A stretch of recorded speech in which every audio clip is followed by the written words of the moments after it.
Oh, we're just okay. I'll try again. Welcome everybody to this meeting. I guess this is our third All-Wales Annual Tenant Survey. Third, can't believe that. But yeah, thank you all for being here today. And you're the first ones, as David said, to be seeing these results, because we were still working on them. And let's tell the truth, we're still working on them this morning. So so you're the first ones. Oh, I can't change the slides. I'm trying to change the slides and I can't. Oh, sorry, David. Can you go to the next one? Oh, there it is. So today you have got David Wilton, Chief Exec of TPAS Cymru, on there, Eleanor Spear, Engagement Officer, and me, Elizabeth Taylor. Very lucky to have us here, all three of us. So for those of you that don't know about Tenant Pulse, but I'm assuming most of you do for the fact that you're here, it's our national platform for Wales, and it obviously enables tenant voices to be heard at a national level, but also to be anonymised, and they can talk about their thoughts, feelings, experiences of their homes and their communities. So okay. This is our fifth one.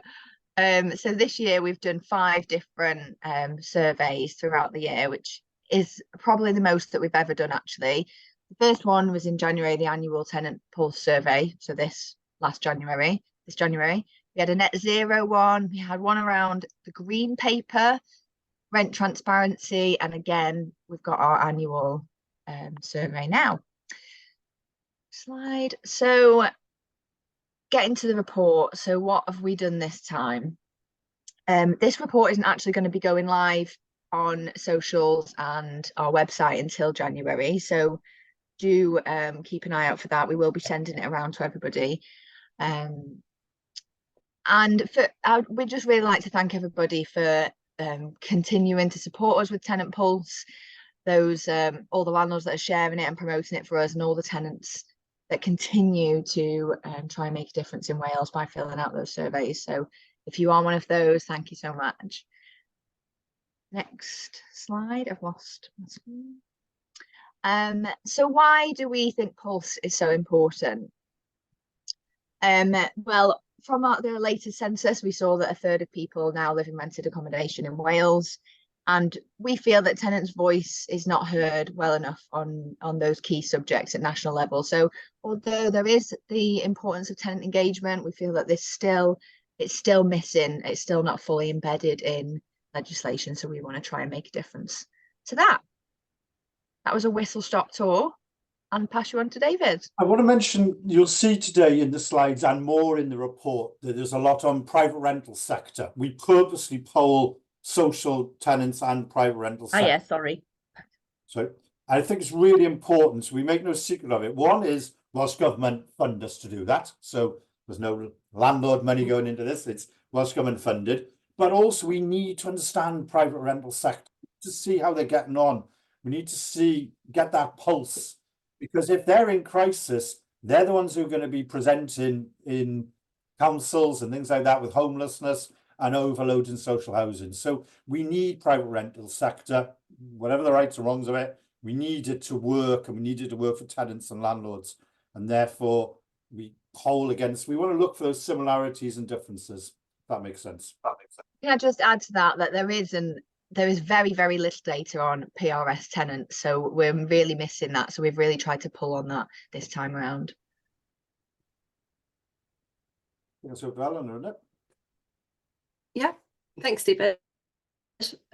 Great to see everyone here today. So I'm just going to touch briefly on how we promoted the survey. We have had a really exciting response rate this year, as I'll come on to in just a second. So I just want to touch on kind of some success that we've had and how we can share that across the sector, so you know how we've got the tenant voices that we are sharing today. So, you know, the Pulse was issued to 1,000 subscribed tenants who've subscribed to our Pulse platform. You know, it was shared by many social landlords. I can actually see a few people that shared it here today. So thank you, Michelle. Supported through the Facebook groups and things like that. Some landlords do contact tenants directly to share the survey. We use paid platforms like Facebook and Instagram and advertising to target a wider reach people that may not know TPAS Cymru and our work, but still tenants in Wales. And we use new innovative social media strategies to share the Pulse report, and you'll see more of that in the report and as we go today. Next slide, please, David. So we are really pleased to share that we've had a total of 1,048 tenants this year respond to our survey from every local authority and landlord, as a social landlord in Wales. This is our largest Tenant Pulse response to date, and it's a rise of 44% from our last annual survey in 2022. So if you want to hear more about how we promote a service and how we can apply that to your area, please do get in touch. I'm happy to go into more detail with you externally from this call. Fab. Thanks, David. So we promoted the survey through social media, as I said. We launched a bilingual social media campaign. As you see on the screen, that's one of our Twitter or X images. It was Twitter when we started the survey. This has been our norm in promoting Pulse over the last 2 years, and it's proved its efficacy as well. Results which do improve year on year. We ask people in the survey where they hear of the survey at the end, and a lot of people do say social media. It's a large majority of our response rates, so it's important to note it. Reddit was a new platform that we used this year. It's a social media, if anyone hasn't heard of it, and we found it highly successful in engaging private sector tenants, which led to the response rate that we have this year. And resulting from those efforts, the Tenant Pulse has a representation of 47% of tenants being under the age of 44, which is great. And so these are just a few of the platforms that we used this year. So Reddit, Facebook, Instagram, X or Twitter, as it was formerly known, email to our Tenant Pulse database, and as you see, the handshake working in partnership with social landlords. And I think these methods really do prove the power of digital engagement, and has allowed us to gather information and some real life case studies that you'll see in the TPAS Pulse report through the comments. And you'll see that all in the appendices this year. Thanks, David.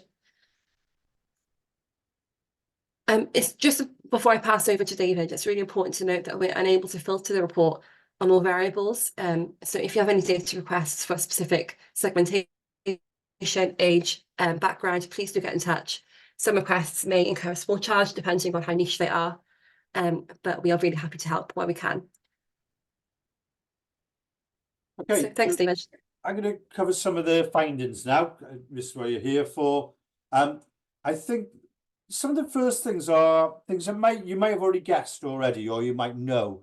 I think we know from our different pulses and our different work, but private housing tenants, private renters are really struggling with affordability. You know, there's different figures kicked around last year, 20% rent rises, things like that. You probably know people in the private sector.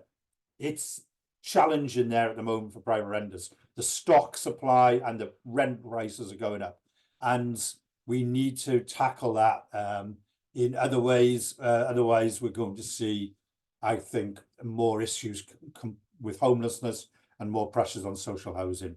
And the positive, social housing tenants are very much keen to stay in social housing and have got a lot of pride in their homes and their community. Tenants under 30 are the ones who are probably, or are the ones hardest hit by this cost of living crisis. A lot more self-payers, a lot more people on lower income, and they are the ones who are really struggling with this. Social housing tenants, to say, feel more secure, as they should do, with the tenure and the type of thing they have, compared to private rental sectors. A lot of insecurity in private rental sector. And a positive was that social housing tenants have seen improvement in communications by landlords over the last 12 months compared. We did a lot of benchmarking against last year in the report, and there has been an uplift in comms.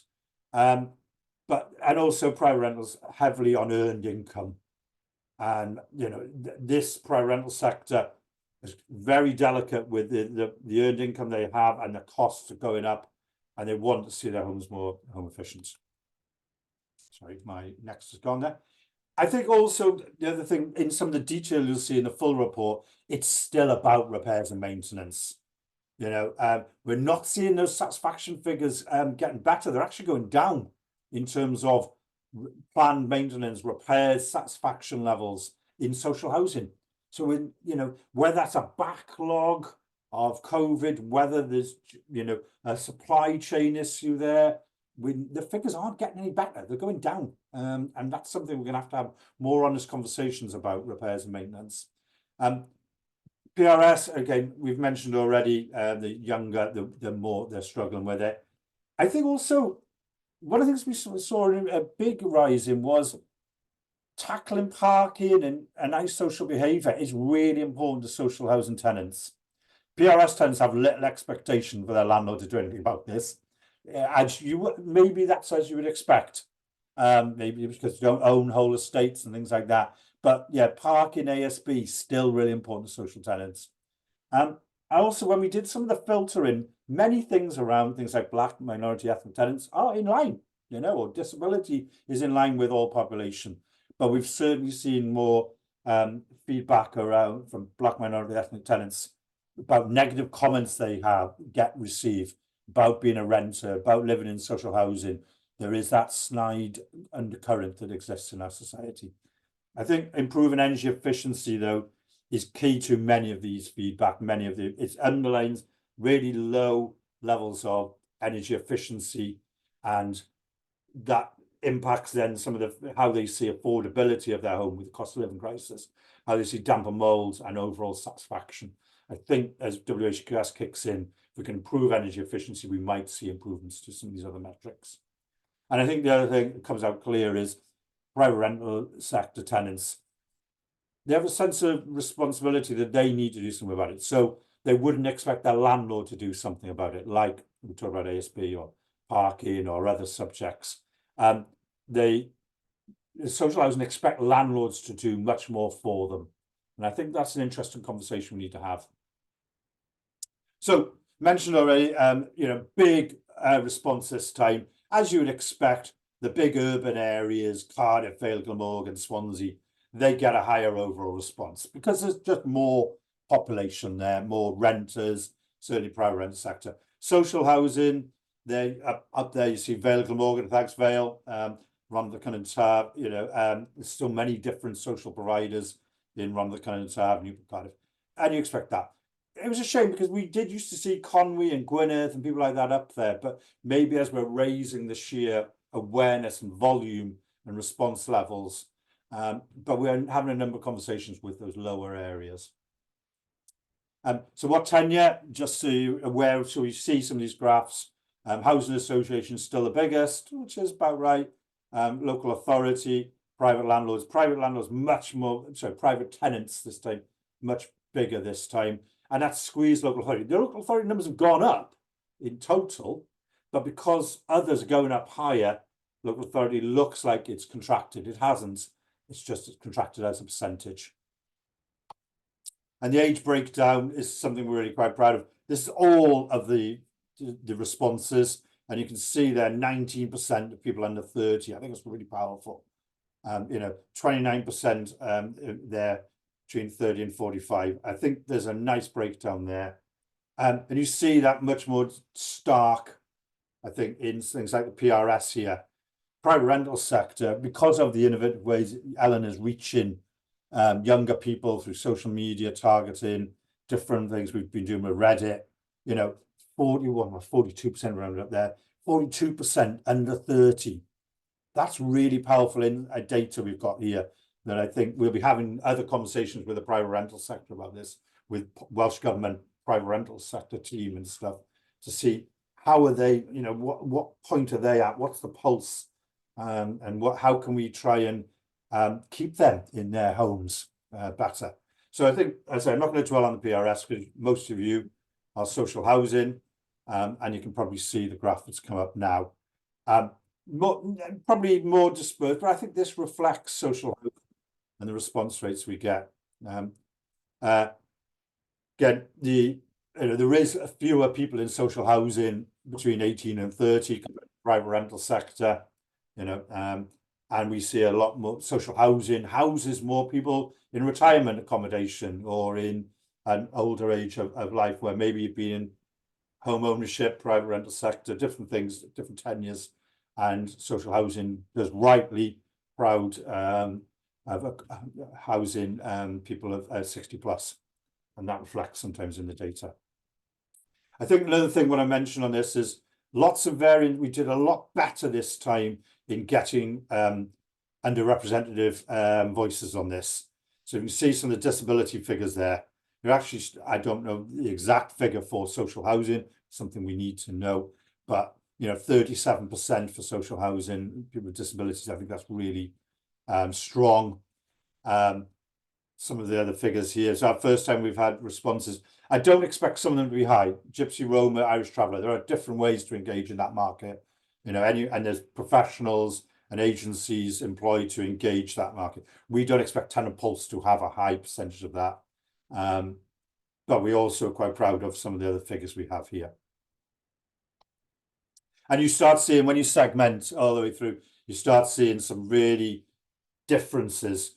As you probably expect, private rental sector under 30 has a much higher percentage of people from more of a black minority ethnic background, LGBTQ. They're 41% for under 30s in the private rental sector. We're going to see these differences, and it's very different then if you look at social housing over 60 in Ceredigion. You're going to see probably fewer black Asian minority, or fewer probably who are maybe out as LGBTQ. So again, the data has different percentages, and if people have got interest in certain areas, do let us know. So what did it say? Let's have a look. Hopefully I'm keeping up the slides, are keeping up with my voice. There's always a slight lag here. Do say if we're not. When we look at their rentals position, what they describe their current situation, we're seeing overall people, a certain percentage want to stay, 45% want to stay in their home for a long time. That's the same with private rental sector. They want to stay, they want security. Again, you see here, stay till I can afford to buy. I'm not going to dwell on all responses because it's very different, I think, for social and private rental sector in this one. Let's see if it moves on. PRS, you could expect here. The only thing I would say is private rental sector, especially younger private renters, really have ambitions to be able to buy. And as they get older in the private rental sector, I think that ambition to buy, whether that becomes more and more realistic that they can't, it starts fading down as you get older. But certainly under 30s in the private rental sector believe or think they'll be able to buy at some point. We know that is quite challenging now for them. But social housing, oh, by the way, you see here now, 62% wanting to stay there. They like the security of tenure. They like social housing, being in social housing. So you see fewer people with aspirations to buy there, or wanting to not settled in their home, or they're living in retirement accommodation. And I think there's things, but there's still things we can do about that. Even if they want to stay in their home, doesn't mean to say they're satisfied with it. Size differences, different areas. And we see some of the commentary later about, antisocial behaviour, things like this. I think, just because you want to stay in social housing doesn't mean to say that you're happy with it. And as I say, sorry, I've got the graph side. In terms of income, again, you see very different. So I'm not going to dwell on the all responder. You'd expect society to have a mix of earns, welfare, universal credit, retirement income, and that I think reflects society at the moment, all in terms of all renters. But you see much more difference when I can click. Private rental sector, again, because we've reached younger private renters, you see this huge percentage here of worked earned income. And I think that's really valuable for other policymakers to look at that, how private sector people who earned income are working, how they're getting on. Sorry, can I add to that one quickly? Yeah. Just that we have noted that something we are missing in this is that we've not identified people who partly work and like half and half. They claim universal credit on half and they have earned income too. So we are going to look at how we can identify that, because it was mentioned in the other comments. Yeah, and the others, people put themselves in that category. Social housing, as you'd expect, this is more in line with the data that people like CHC present and things. A certain percentage of society, the universal credit or different benefit payments, working income, working retirement income. Yeah, as you probably would expect. I don't think there's a massive surprise there. So a small amount of people in training, education, students, but yeah. So this was a key one for us. This is one of the key graphs. Is your home any of the following? You know, is it affordable, well maintained? You can probably see it on there. The report, I know there's a number of graphs here today. The report will be easier with much more commentary on it and much more signposting. But it's very important for us to just get that benchmark. Is it suitable for many? So, you know, even the highest one there, 55%, sorry, is suitable for many. That's implying that 45% saying it's not suitable in size for their needs. You know, the damp and mold figures are quite low there. You know, 35% saying it's free from damp and molds. After all the work that's gone in over the last sort of 18 months, and before that, but certainly in the last 18 months since spotlight's been on damp and mold, you know, flip that around, that's 65% people saying that they have damp and mold in their home. Now, there's a technical definition of damp and mold versus mildew and things like that. But again, there's still those perceptions there. And I think it's something we've got to work on. So how did that compare to last year? Well, actually, affordability is going down. I don't think that's a massive surprise. You know, 60% said their homes were affordable last year, compared to 49% this time. Going back to well maintained, these figures are falling. Free from damp and molds are falling. For all the work that's going in, I don't think we're necessarily making that the impact that we think we are. You know, most of the others were very similar to last year. Good community. Community doesn't change that much in 12 months. It's either a good community last year or it is this year. You know, size was either suitable for you last year versus this year. So we expect certain ones to stay at a certain level. We break it down. I'm not going to pause too much on the PRS. But again, energy efficiency, one thing I would say is there's a whole debate about private landlords and the sector. You know, energy efficiency at 12%. They see their home as only 12% people see it as energy efficient, free from damp and molds. Again, you know, some of the figures here in the private rental sector are not pretty. And maybe this is for a different audience. When we look at social housing, again, the figures are more positive, but they're still not where we want them to be. You know, they're only, what, 55% of social housing tenants saying their home is affordable. That's a hell of a percentage who are saying it's not affordable.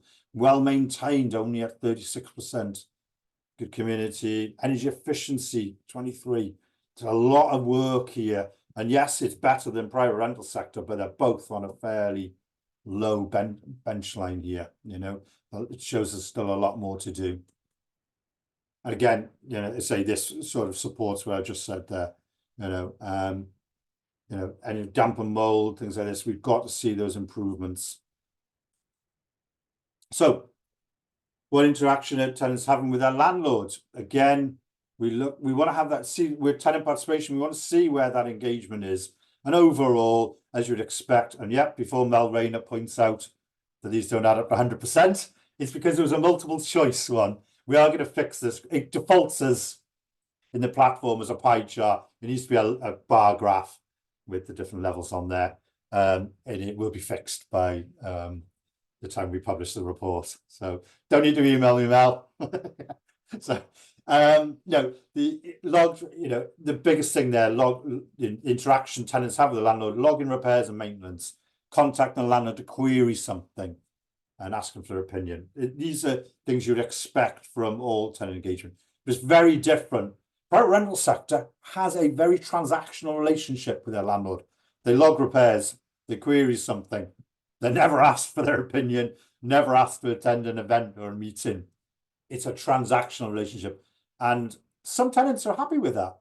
Some would like to have more engagement with their landlord. And some just want to be left alone. whereas we see very different in social housing. Social housing, they are asked, you know, or asked to attend events, asked for their opinion, rightly so, you know. So you see a much wider transaction. You know, but this pie chart will make more sense when it's in a line, it's in a bar graph. And in the report, it has much more commentary and insight into it and segmentation. So, you know, what's causing tenants to struggle paying? We talked about this affordability. Why are they struggling? And I don't think there was massive change on last year in most categories. We're still seeing whether they're private or social. Some of those challenges are regular wages, redundancy, benefits being too low, or household members not contributing. They are universal. We don't see much difference between. In fact, this is one of the ones that was most aligned between private and social. Sorry, Stephen, just to jump in. It just kind of echoes what we heard last year with the annual report about the gig economy. A lot of people are relying on things like Uber driving or deliveries or ad hoc work to pay bills and rent. And that irregular wages do feed into that, and it's a significant amount that can't be ignored. And it's a challenge for, say, both social and private tenants. Oh, is that all we had on that one? Yeah. More detail in the report, clearly. I know we haven't segmented that. So one of the things one of our favourite questions, and I recommend this to anybody who are doing surveys, is when you start asking, what's the one thing about your home? We noticed early pulses, we have those tick things. What would you know, are you happy, satisfied? Have you ever done surveys like that? Are you satisfied, not satisfied, fairly satisfied? And they just go on for pages and people just tick anything in the end. And we realised that actually what works really well is, what's the one thing? What really would make a difference in your home? And the following question then is about your community. And and when you look at the commentary that's in the report, that really gets down to this was the thing we wish would change. And yeah, here's a graph with lots of things on it. Again, the report will be more detailed, but the one thing, the biggest thing there, better repairs, better maintenance. Those things that really matter to people. Storage, you know, more space. Parking and ASB. Personally, I think there's more community, but people put it under their home category. Energy efficiency, you know. So we did see some changes on last year. Certainly, some of the things like damp mold and things like that are still there. But yeah, a lot of things I say the report will give you more commentary on what the one thing will change. But as you'd expect, repairs, maintenance really dominating that. Between the two differences, I mentioned, I think already, parking ASB is 5 times more important to social housing tenants. You know, they really, you know, have issues with ASB in their areas, parking walls, things like that. And that's the thing they want, you know, say it's far more higher than private rental sector. In reverse, though, private rental sector want their homes more affordable. And I don't think that's a massive surprise to people. Some of the private rents are out of control at the moment, you know. And social housing does have to give social housing its credit. It has a higher level of, no, I wouldn't change anything, you know, compared to private rental sector. So we are, you know, getting a number of things right. One thing about your community, for those involved in community development, what would it be? Again, as you expect here, reducing ASB, overall for all tenants, street lighting, shops and services. People are missing, you know, we're seeing shops close, pubs disappear, libraries, surgeries being centralised. That's still quite a popular thing, comes out quite a lot. And we're also seeing more of a trend for you know, public transport, more green open space, being able to cycle, things like that. In the report, we group them into more themes. But, you know, in terms of the differences, there's fairly similar levels of satisfaction. And no, I've changed nothing about my community. It's about 11. So really what we're saying is about 1 in 10 or so, whether you're whatever tenure, wouldn't change anything about their home. I'm sorry, their community. But you see some sort of differences then when you start looking at it. The Airbnb, second homes, things like that. much higher when you're in the private rental sector and you see that supply or options in your community being much more limited. Social housing tenants don't seem to register or be as concerned about that sort of stuff when you're in social housing. Partly because you've probably got that security of tenure, haven't you? You know, so you do see some differences there. So what information from your landlords? This is one where I'm not going to dwell on all responses because it was very different between the two tenures. PRS very much want a transactional thing. They want the maintenance improvements. They want decisions about how their rent is working, things like that. They're very much less interested in health tips and what's happening in their community and things like that. In fact, there was a certain percentage of private tenants say, I don't want to hear from my landlord. I literally don't want to see him. I want to pay my rent, log repairs, have them done. That's the relationship I want to have.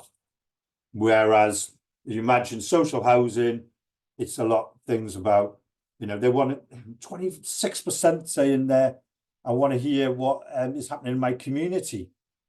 You know, want their landlord, they want their landlord to be communicating about things that are happening, tips about staying healthy, advice on paying rent and things like this, as well as the basics like the maintenance and decisions of rent. So I think there's something there about for comms people to take away about what type of thing people want to hear about.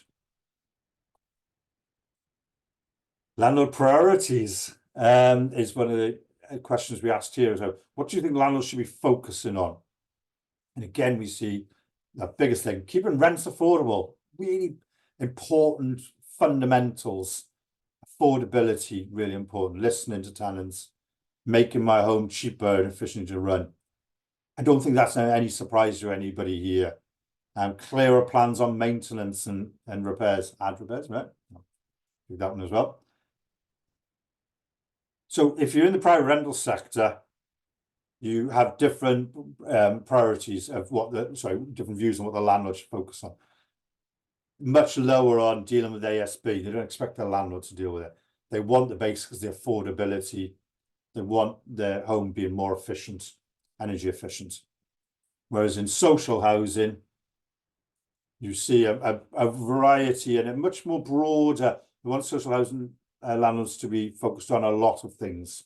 Say affordability, listening there, transparency. The low one I was surprised at was the rent and service transparency.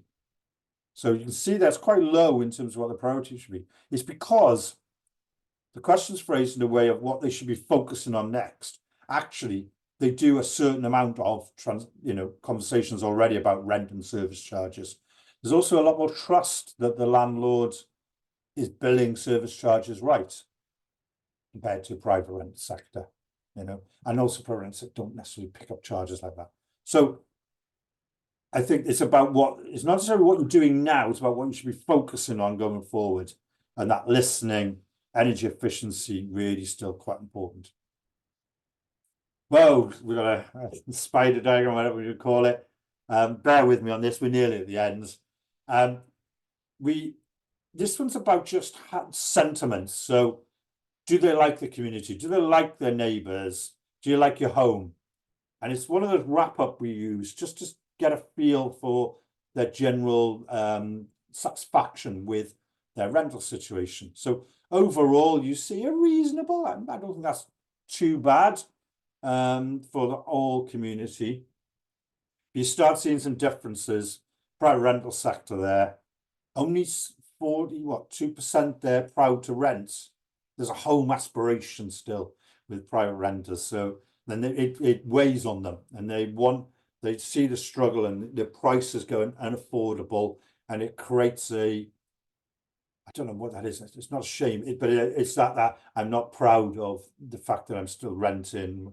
We see people, there's a comment in there, it's quite interesting, about somebody who's in their 40s still in an HMO, like students type accommodation, and it's like, I'm in my mid-40s and all I can afford is to live in a flat, house of multiple occupancy, and that weighs on people. So as I say, social housing is what you're more interested in. Feels a bit more balanced there, like your home, 78%, proud to rent, 72, not too bad there. What you start seeing in the report is some differences, though, when you start segmenting. So there you see a more balanced overall social housing. When you start looking at certain things like, I'm sorry, social housing and from a black minority ethnic, you see a lot more people there who've had negative comments said about them, the fact that they're in social housing or taking up social housing and things like that. You see a lot more reduction in some of the things about proud being renting and things like that because of the comments they receive. They actually like, this section here, black minority ethnic, like the community at the same level, like their neighbours at the same level, like the home. They actually like the definition, but they receive much more negativity about being social housing tenants. Say more of that in the report. And overall, I think this is one of the last slides. We just do how satisfied are you generally, the classic satisfied and things like that. And actually overall, some reasonable positivity here. It gets a little bit different. There's much more private rental sector, much more unsatisfied and much more neutral. And I think that reflects the prices going up. How satisfied can you be when your rent's going up 20% a year and things like this? Or you're under threat of eviction if you try and force a repair. So there's a certain amount of much more negativity in there compared to social, which is what you're interested in here. Half of people very satisfied or satisfied, a certain amount of neutral, because I think there's certain things like repairs, damp and mold still need to be sorted, with around that quarter there of being unsatisfied. And I think that's an area we need to look at. Again, we can filter on that as well. What type of things did they say with those who are really unsatisfied with their home? And I think that was all the graphs you'd be pleased to know. They have more context in the report. Eleanor, is there anything you want to pick up on some of these quotes?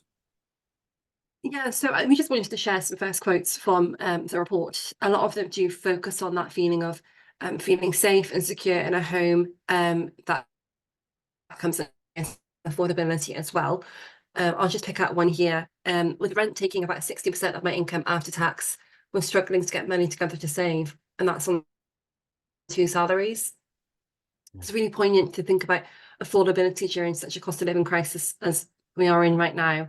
And that's from what we call a self-payer, someone on 2 salaries.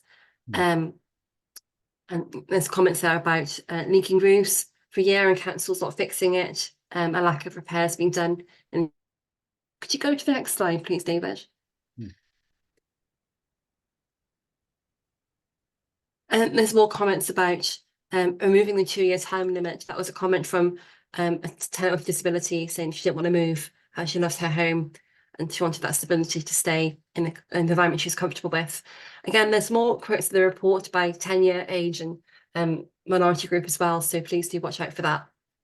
And sorry, picking up that one in the middle, that was a social housing tenant. So, some people have come from homelessness, who have come from different things, don't have a long-term, permanent tenure. And I think that thing of, I'm in a home now, I really want to stay, I think something we need to be looking at more, so people have that security. Okay, I'd like to firstly congratulate David Wilton for getting through all of those slides in a 40-minute time period. That is very impressive. Anybody that knows David Wilton knows that he usually likes to spend lots of time, especially on charts. So round of applause for David Wilton. Going forward,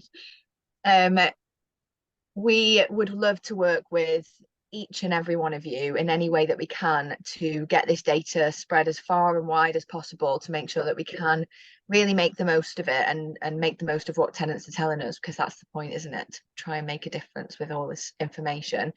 So if you are in a tenant group or you are a landlord and you want to discuss further, please let us know. If there are any events or anything that you go to where you think that it would be good for this information to be presented, please give us a shout and we will do our best to accommodate that. And yeah, our request to you is please do read the report and share with your colleagues and other tenant groups or your own tenant groups. We will be sending it out to everybody who has completed it, who has clicked the box that says, please do send me the report. And then we will be sharing it with all of our members, and it will be going onto our social media. Will it, Eleanor? Yeah, be going onto all of our platforms, or yeah? Yeah, we go onto all our platforms in January as soon as it's published, and we will also email it out to everyone here today as well. Fab.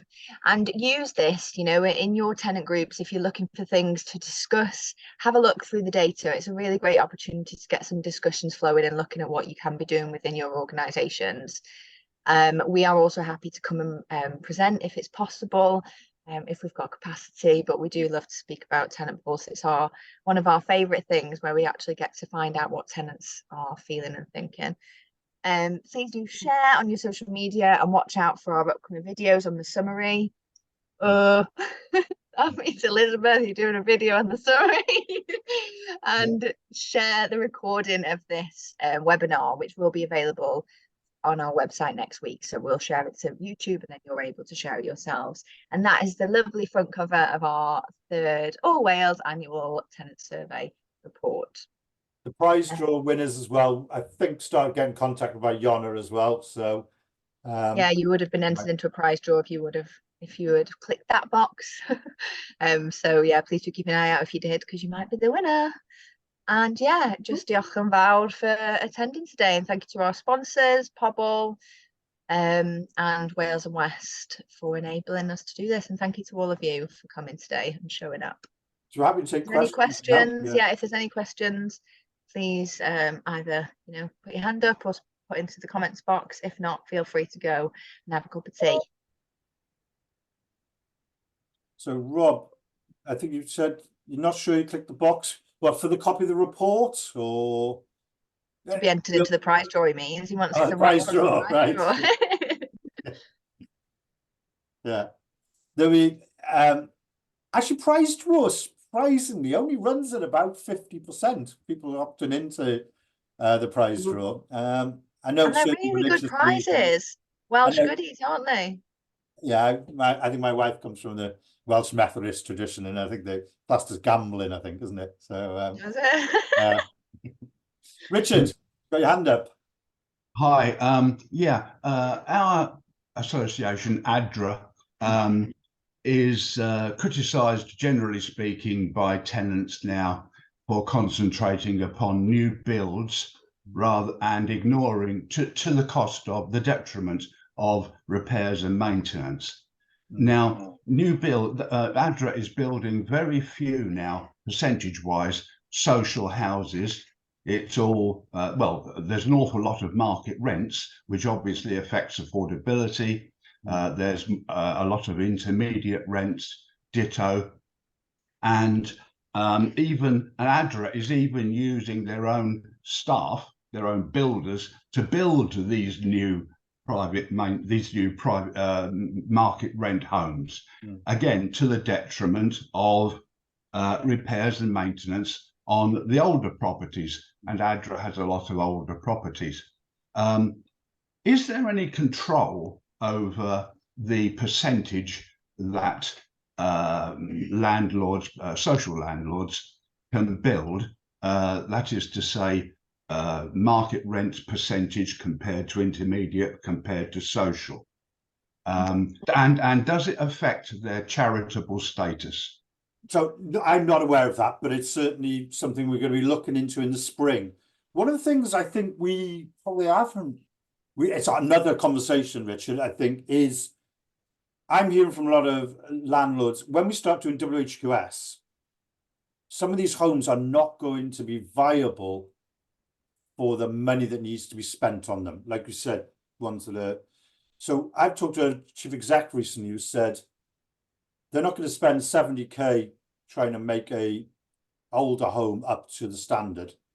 They'd want to sell it and use the money to put deposits down onto new builds and mortgage them up and things like that.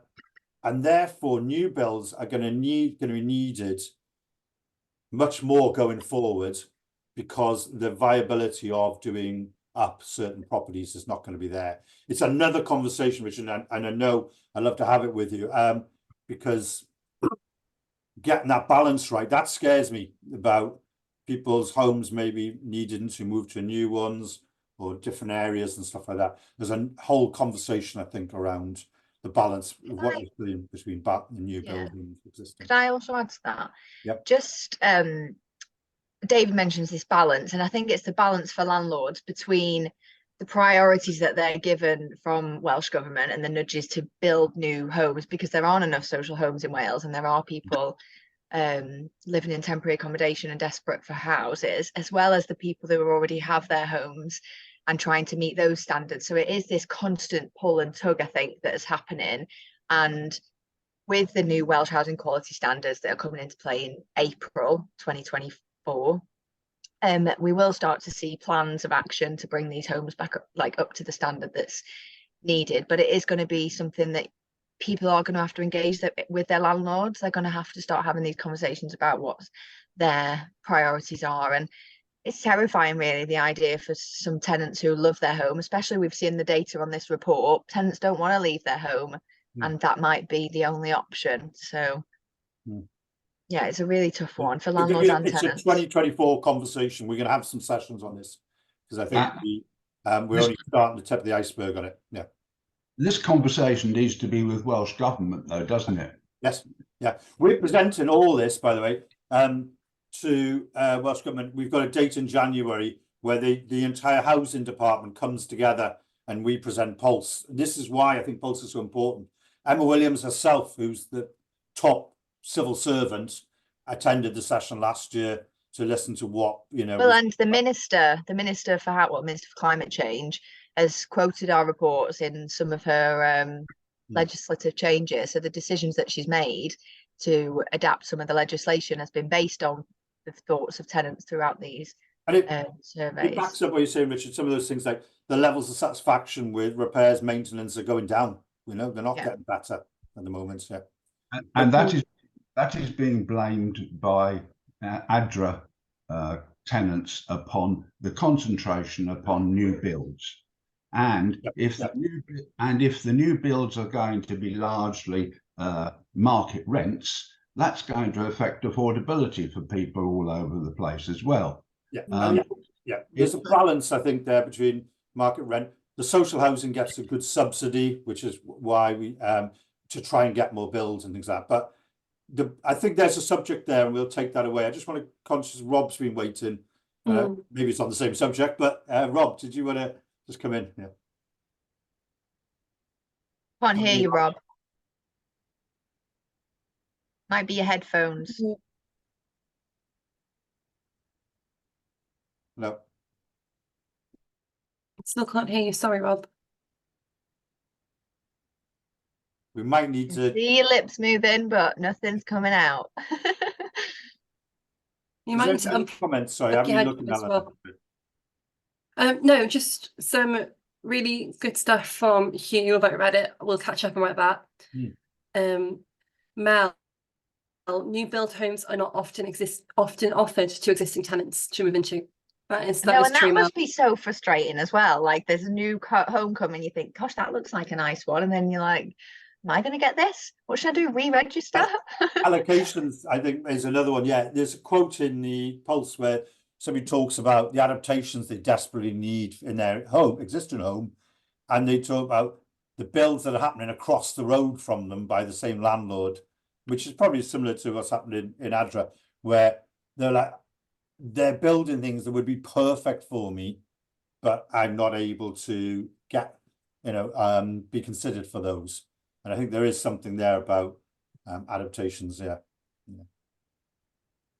You've just made a good point as well, on how they're trying to making a conscious effort to highlight what's actually happening and where the money's being spent, so that people, because it can be, might just be a vision that people can see these homes being built and they look really lovely, and then they're like, my shower's still broken from 3 months ago, but actually there probably is a lot of investment going on, and landlords have a duty to share that information anyway. So, if you haven't seen that and you're wondering where the money is being spent and what is happening, you can always ask to see those details, you know.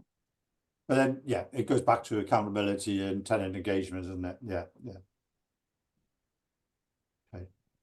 Yeah, Vicky, There's quite a few comments from Vicky and Sarah about engaging younger tenants. That's something that we're really keen to share some best practice on. So watch this space. And you, Carol, as well. Yeah, did you mention I think we've been talking about potentially doing some events on that, wasn't it, Eleanor, next year? Yeah, around young people and engaging young people in these types of platforms as well, because that seems to be the way that young people want to engage. Yeah. I don't class myself in young people anymore. No, you're not. You're over the mark. I'm past it. But no, we're trying a number of different things in there. And it is covered in the report. One or two didn't work as well. We don't always get it right. You know? And so a couple of things in there where we talk about why we've got ideas about why they didn't work. I think certainly one of the things we used with TikTok, I think the creative wasn't right. And therefore you can't expect it to work, you know, if the creative doesn't engage young people in the first place. So no, we'll probably do an event on that. Yeah. There's a comment there for Rob. I don't know if you want to take it, David. Sorry, I'm trying to go down. New builds tend to be too small for social rent. Is a proposed development in Colbury, 500 houses or 3 or 4 bed exec, non-social and all unaffordable to young local people. Yeah, there is something about the bigger planning subject, Rob, on that. I've said the same thing when we started concreting over North Cardiff, huge estates, you know, executive homes starting at 500 grand or only from 350. Are we building the right homes? I was to Merthyr Valley's AGM a couple of weeks ago, walking down their high streets, you know, and it was a new development in Merthyr, and their starting prices were 350. I'm like, and help to buy as well. So help to buy. Yeah, these properties to buy that people are, you know, especially in the private sector, that's all we're seeing, that people want to buy a property, they want to save up to buy a property, but the help to buy scheme now is 250,000, isn't it, rather than 300,000. So, and these it's just not going to happen, is it? It's just the average wage in Merthyr Tydfil, and no doubt it's the same in parts of Conwy, in parts of Gwynedd, you know, and Adras area. You know, who's buying these homes, you know? And it's like policies aren't aligning, isn't it? Yeah. Policies just aren't aligning. But can I just say thank you all so much, and keep talking, because I do think all these things that you've got to say are really, really valuable information, you know, so don't listen to anyone if they say meh. It's really, really important. So please do keep sharing your thoughts with us through Pulse and through our tenant networks, etc. Thank you all. Brilliant. We might run a repeat of this in January. There's people who might benefit from it. I might have fixed a graph or two by then, a couple of typos. We will, I say, if people think there's any benefit, do let us know. Yeah. Thank you all. Take care. Thanks, all. Speak soon. Merry Christmas.